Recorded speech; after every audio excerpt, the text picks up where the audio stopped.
अच्छा, आप पोजीशनिंग देखिए, बिल्कुल इजराइल के ऊपर है हिजबुल्लाह, बिल्कुल ऊपर है हिजबुल्लाह, बिल्कुल ऊपर। और उसके साइड में चाहे वेस्ट बैंक ले लो चाहे गाजा ले लो, उसके दाएं बाएं है हमास, और दोनों को इजराइल ने बिल्कुल खत्म करके व्हीलचेयर में बैठा दिया है, और इसीलिए ईरान बौखलाया हुआ है। गौरव, अगर ये दो हाथ हो गए तो नीचे की तरफ है ना, तो दो लात हो गए। अच्छा, अगर पोजीशन के उस हिसाब से आप बात कर रहे हैं तो फिर ये, लेकिन इस समय ये अभी जो लात ही ज्यादा चल रहा है उधर से अगर देखा जाए तो इधर से पिटाई बड़ी हो रही है। पिटाई तो हो रही है, लेकिन इस समय कम से कम वो अपने स्ट्रेंथ दिखा रहा है। और तब जबकि कहा जा रहा है कि ईरान से आने वाली सप्लाई कट गई है इन लोगों की, तब भी वो जोर मार रहा है और लाल सागर में अपना दम दिखा रहा है। लेकिन अगली खबर देखिए, पाकिस्तान और तुर्की में नई जंगी साठगांठ। तुर्की के मंत्रियों का पाकिस्तान दौरा, तुर्की के विदेश मंत्री और रक्षा मंत्री दोनों पाकिस्तान गए। शहबाज मुनीर से मिले तुर्की के मंत्री। भारत के खिलाफ साथ देने पर शहबाज और मुनीर ने तुर्की को शुक्रिया किया। आप कह रहे हैं कि इनके बीच में जो हुई है, रक्षा को लेकर बात हुई है, ऊर्जा को लेकर बात हुई है, इंफ्रास्ट्रक्चर को लेकर बात हुई है, और आतंकवाद को रोकने को लेकर बात हुई। वाह, क्या बात। अब आखिरी से नहीं शुरू करेंगे, वो तो हम सबको पता है, आतंकवाद को रोकने के लिए इन्हें अपने को ही रोकना पड़ेगा। रक्षा क्या बात की है, कौन तुर्की की क्या? अरे इन्होंने नहीं, एयरफोर्स के ऑफिसर से मुलाकात की, उनके टॉप नहीं, कहा कि आपने गजब दूरदर्शिता दिखाई है ऑपरेशन सिंदूर के मामले में। दूरदर्शिता मतलब क्या? ये कैसी दूरदर्शिता है? दूर से पिटे सर, आप दूर रहते हुए भी पिटे। ये दूरदर्शिता है। ये कुछ नहीं है, मैं आपको बताता हूं। इनके बीच में बात हुई है कि तुर्की, मैं बता रहा हूं, तुर्की बहुत चंट देश है, बहुत बदमाश है।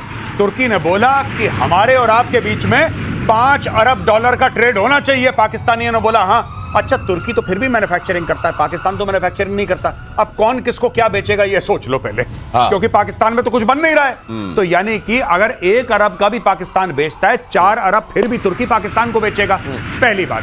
दूसरी बात ये है कि लेकिन आप यहाँ थोड़ा गलत कह रहे हैं। बताइए, कटोरा कहाँ बनता है? कटोरा नक्काशी वाला कटोरा बनता है अभी भी।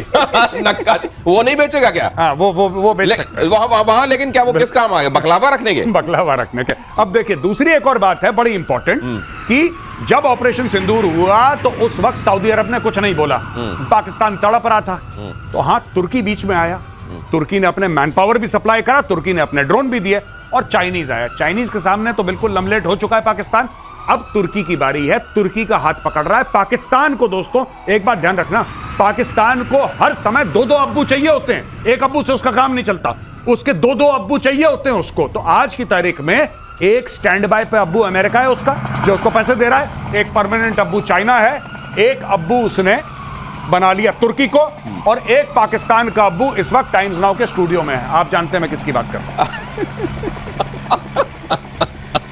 इतने सारे अब्बू, स्टैंड बाय अब्बू, परमानेंट अब्बू, और इधर वाला अब्बू भी। अच्छा, मैं इशारा नहीं करता, आप अंदाजा लगाइए। और इजराइल का बहुत बड़ा खुलासा, अगली खबर, ईरान का न्यूक्लियर कार्यक्रम जारी, अमेरिका के अटैक का कोई असर नहीं, ईरान ने साइट से संवर्धित यूरेनियम नहीं हटाया। गजब हो गया, परमाणु स्थलों से 60% यूरेनियम नहीं हटाया। ये हटा लिया, नहीं हटाया, कहीं और ले गए हैं, और फिर ये नहीं हटाया। क्यों ऐसा? इस पे ट्रंप की भी ट्वीट आ गई है। ट्रंप ने कह दिया है कि सारा 60% जो था सब खत्म हो गया है। अब वो भी फैसला ले चुके हैं। अब पहले वो कहते थे कुछ इधर उधर की, वो 400 किलो भी इनके पास नहीं है। इसका मतलब अब इनके पास कुछ नहीं। कुछ लोग कहते हैं इस्फहान में शायद कुछ बचा हुआ। तो उसने कहा नहीं, हमने मारा तो वहां भी बहुत था टोमोहाक, वहां कैसे बचा है? तो बचा अब कुछ नहीं है, लेकिन उसकी हवा बनाई जा रही है कि अब हम बहुत बड़ा हमला करेंगे, इतना बड़ा हमला करेंगे कि ज़ियोनिस्ट रजीम पूरी तरह से खत्म हो जाएगी। ये माहौल बनाना है। जैसे गौरव कहते हैं ना कि बिना माहौल के काम कैसे चलेगा। मैं एक बात बताऊं, ईरान तुम्हारी मिसाइल चले न चले, तुम्हारी जबान बहुत चलती है अभी भी। जबान कैंची की तरह चलती है, मिसाइल चले न चले। ये कैसी है? इंटर कॉन्टिनेंटल है? किस तरह की है? पता, इनकी मिसाइल तो इंटरप्लैनेटरी है भाई, बैलिस्टिक मिसाइल, इंटरप्लैनेटरी जुबान। अगली खबर देखिए, ब्रिटेन के लिए ईरान बहुत बड़ा खतरा, ये ब्रिटेन को होश आया है। ब्रिटेन की संसद में पेश रिपोर्ट में दावा किया गया है, खुफिया और सुरक्षा समिति की रिपोर्ट है ये, ब्रिटिश राष्ट्रीय सुरक्षा के लिए ईरान गंभीर खतरा, करीब 300-400 पेज की रिपोर्ट है। ऐसा देखिए, ऐसा है, देर आए दुरुस्त आए, कम से कम इतना तो कहा जा सकता है। लेकिन ये खतरा किस बात का है?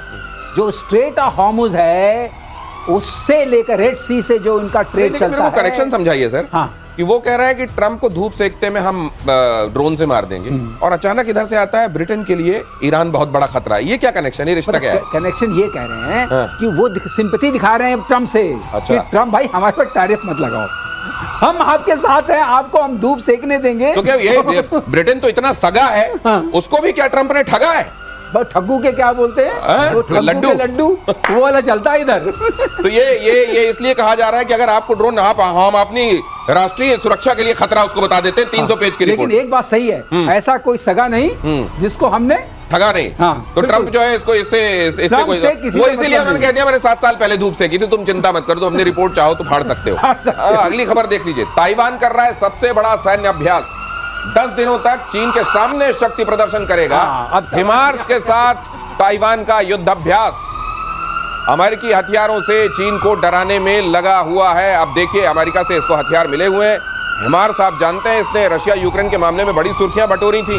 और यहां जब चाइना ये कह रहा है कि 2026-2030 हमने एक डेडलाइन सेट कर ली है, इसके भीतर हम ताइवान को अपना बना लेंगे, तो उसने कहा अपना तो बना लोगे। एक हाँ। न्यूज आपको दे दे इसके जी। बीच में, आपको पता है कि जो 5 मेजर कंपनीज हैं यूएस की मिलिट्री इंडस्ट्रियल कॉम्प्लेक्स वाली, चाहे लॉकहीड मार्टिन हो और चाहे रेथयॉन हो, चाहे बोइंग हो, चाहे जनरल एटॉमिक्स हो, उनको कितने ऑर्डर मिले होंगे आप सोचिए इस पीरियड में?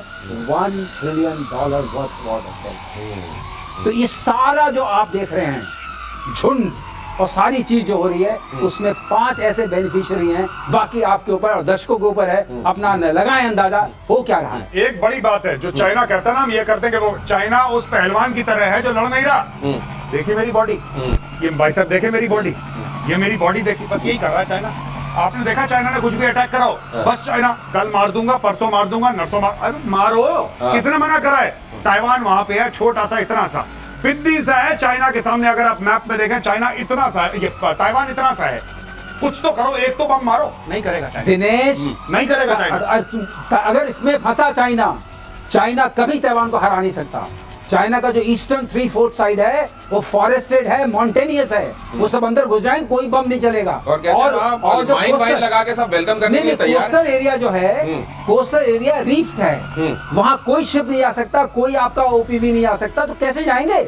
अपने ट्रूप्स कहाँ लैंड कराएंगे? तो छोटा जरूर है, लेकिन छोटा है, वैसे ही लेकिन घातक बहुत है। छोटा जरूर है, लेकिन वैसे ही है जैसा हाथी की सूंड में चींटी घुसती है ना, तो हाल हो जाता है। ये ताइवान वाली स्थिति जो है, चाइना आपको खासतौर से यहाँ मेजर गौरव आगे लगातार बताते रहे हैं कि वहाँ शी जिनपिंग का तख्ता पलट होने वाला है, और इसीलिए वो थ्रेट बाहर से आता हुआ दिखाई दे। ताइवान या बाकी जगहों की बात करो और ऐसा कर दो कि देश के लोग एकजुट हो और शी जिनपिंग को फिर से स्वीकारने के लिए तैयार हो। इस सब के बीच में चल क्या रहा है? क्या आप सब कुछ ठीक है शी जिनपिंग के साथ? बिल्कुल सब ठीक नहीं है, अभी भी शी जिनपिंग गायब है। जितने पब्लिक प्लेटफॉर्म में उसको अपीयर होना था, जितने इंटरव्यू उसके बनते थे देने एज हेड ऑफ स्टेट, वो नहीं दे रहा है। उसकी प्रोफाइल बड़ी लो हो गई है। लेकिन अब शी जिनपिंग ये जो गलवान वाला मामला हुआ था, मैं आपको बताता चलूं, गलवान वाला भी मामला यही था। चुपचाप बैठा हुआ था, अचानक उसको लगा कि गद्दी खतरे में है। जो मैं अक्सर कहता हूं आपकी शो में, एक्सटर्नलाइजेशन ऑफ थ्रेट, कि बाहर से खतरा है। हिंदुस्तान से क्या खतरा है भाई? हमने कब अटैक कर दिया चाइना को? नहीं, पूरी चाइनीज कॉम को। कभी एप्पल से खतरा है, इसके फोन मत खरीदो, कभी भारत से खतरा है, कभी ताइवान से खतरा है, कभी अमेरिका से खतरा है, कभी जापान से खतरा है, सबसे खतरा है इसको। सबसे खतरा है, इसके बॉर्डर मिलते हैं तकरीबन 12-13 देशों से। चाइना के बॉर्डर मिलते हैं 12-13 देशों से, और इसकी बॉर्डर की प्रॉब्लम है करीब 23-24 देशों से। यानी कि जरूरी नहीं है आपका बॉर्डर मिले चाइना के साथ, ये जरूरी नहीं है, आपसे प्रॉब्लम फिर भी है। तो जहां हाथ नहीं, जहां तक निगाहें जाएं वहां भी समस्या क्रिएट कर देने वाला ये देश है चाइना। और अगली खबर देखिए जरा, आज गौरव गाथा भी सुनेंगे, लेकिन उससे पहले बीएलए ने बोला पाकिस्तानी चौकी पर हमला। क्वेटा के हदारगंजी इलाके में किया अटैक, पाकिस्तान की सेना की 5 बख्तरबंद गाड़ियां जलकर खाक। पाकिस्तान सेना की चौकी पर बड़े हमले की खबर। बलूचिस्तान में हमले की बीएलए ने जिम्मेदारी, बीएलए ने सर एक ऑपरेशन लॉन्च किया है जिसका नाम उन्होंने रखा है ऑपरेशन बाम। और इसके तहत वो कह रहे हैं कि हमारा पूरा इलाका, वो कोस्टल एरिया से वो कोई उनका पहाड़ी इलाका है जिसको खास नाम देते हैं, वो पूरी जगह पर जहां तक वर्दी हमको दिखाई देगी सब कोड़ आ देंगी। जी नहीं, बिल्कुल ठीक बात है। और ये जो बलूचिस्तान का पूरा मामला है, अब खुद पाकिस्तानी मीडिया पे आके चुपचाप धीरे धीरे ये बात बोलने लगे हैं कि बलूचिस्तान के बहुत सारे एरिया हैं जहां पे पाकिस्तानी फौज, और ये मेन स्ट्रीम मीडिया पे बात होना शुरू हो गई, जो प्रो पाकिस्तानी व्लॉगर्स हैं, जो वीलॉग्स अपने बनाते हैं प्रो पाकिस्तानी, वो तक बोलने लगे हैं, जैद हामिद जैसा बंदा जो कि एस्टैब्लिशमेंट के बड़े क्लोज है, वो कहने लगा है कि ऐसे कई जगह है खैबर पख्तूनख्वा और बलूचिस्तान में जहां पे पाकिस्तानी फौज सड़क पे ट्रैवल नहीं कर सकती।